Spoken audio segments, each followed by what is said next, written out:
ദുഃഖകരമായ ഒരു കാര്യം തന്നെയാണ് സലിംകുമാറിന്റെ വേർപാട്.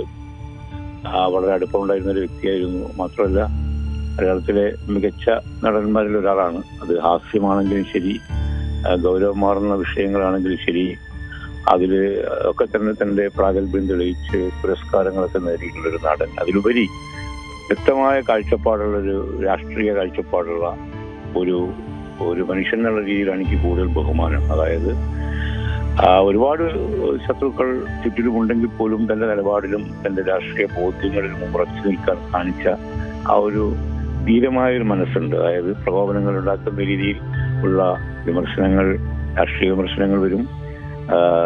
അദ്ദേഹം മരിച്ചുപോയി എന്നുള്ള രീതിയിൽ വരെ പല ട്രോളുകൾ പല കാലങ്ങളിലായിട്ട് വന്നു.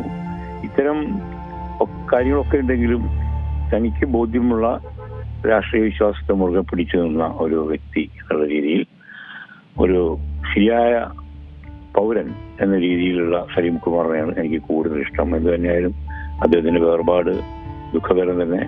അദ്ദേഹത്തിന്റെ കുടുംബത്തോടൊപ്പം ഞാനും എൻ്റെ എന്താ പറയാ ദുഃഖം അറിയിച്ചു കൊള്ളുന്നു.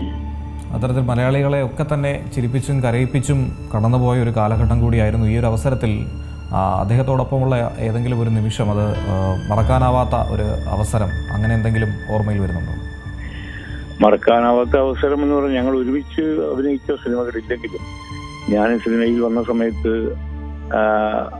സലിംകുമാറിനെ ഞാൻ ഒരിക്കൽ വിളിക്കുന്നു. അതൊരു പുസ്തക പ്രകാശനവുമായി ബന്ധപ്പെട്ടാണ്. തൃശ്ശൂരിൽ കറന്റ് ബുക്സ് എൻ്റെ നാടക സമാഹാരം ഇറക്കിയ സമയത്ത് ആര് പ്രകാശനം ചെയ്യാൻ ആരെ കിട്ടുമെന്നൊക്കെ അതിൽ സംഘാടകർ ഇങ്ങനെ ചോദിച്ചുകൊണ്ടിരിക്കുമ്പോൾ പെട്ടെന്ന് ഞാൻ പറഞ്ഞു സലിംകുമാറിനെ വിളിച്ചാലോ. അപ്പൊ അദ്ദേഹം രോഗാവസ്ഥ കഴിഞ്ഞ് ആശുപത്രി വാസം കഴിഞ്ഞ് പുറത്തിറങ്ങിയ സമയത്താണ്, ഇപ്പോഴല്ല വർഷങ്ങളായി, 2015-16 മറ്റാണ്.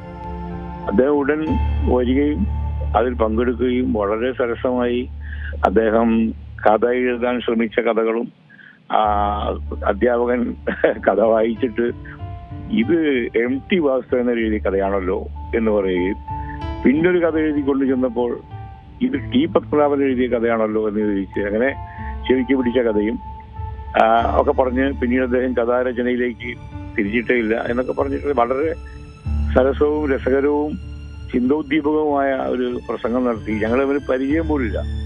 ഒരു ഫോൺ വിളിയുടെ പുറത്ത് എനിക്കറിയാം ഇന്ന ആള്, ഇയാളുടെ പടം ഞാൻ കണ്ടിട്ടുണ്ട്, ഷട്ടർ ഞാൻ കണ്ടിട്ടുണ്ട്, ഞാൻ വരാം എന്ന് പറഞ്ഞു കാറിന്റെ വാടക പോലും വാങ്ങാതെ ഒരു ടാക്സിയിലാണ് അദ്ദേഹം വന്നു പോയത്. അങ്ങനെ വളരെ ഉള്ളിൽ തട്ടുന്ന ഒരുപാട് ഓർമ്മകളുണ്ട്. ഇതിൽ ഏറ്റവും പ്രധാനപ്പെട്ട ഒരു ഓർമ്മ ഇതായിട്ട് എനിക്ക് തോന്നുന്നു. ശരി, ഈ ഒരു അവസരത്തിൽ അദ്ദേഹത്തിന് പകരം വയ്ക്കാൻ ഇനി ആരുമില്ല എന്നുള്ള കാര്യത്തിൽ സംശയമില്ല. അത് എടുത്തു പറയേണ്ട കാര്യമല്ല. എന്നിരുന്നാൽ പോലും അദ്ദേഹം ഉണ്ടാക്കിയ ആ ഒരു വിടവ് അത് സിനിമാ മേഖലയിൽ നികത്താൻ കഴിയുന്നതാണ്. ഏറ്റവും പുതിയ വാർത്തകളും വിശേഷങ്ങളും വിരൽത്തുമ്പിലറിയാൻ സീ മലയാളം ന്യൂസ് എല്ലാ ഡിജിറ്റൽ പ്ലാറ്റ്ഫോമുകളിലും ലഭ്യം.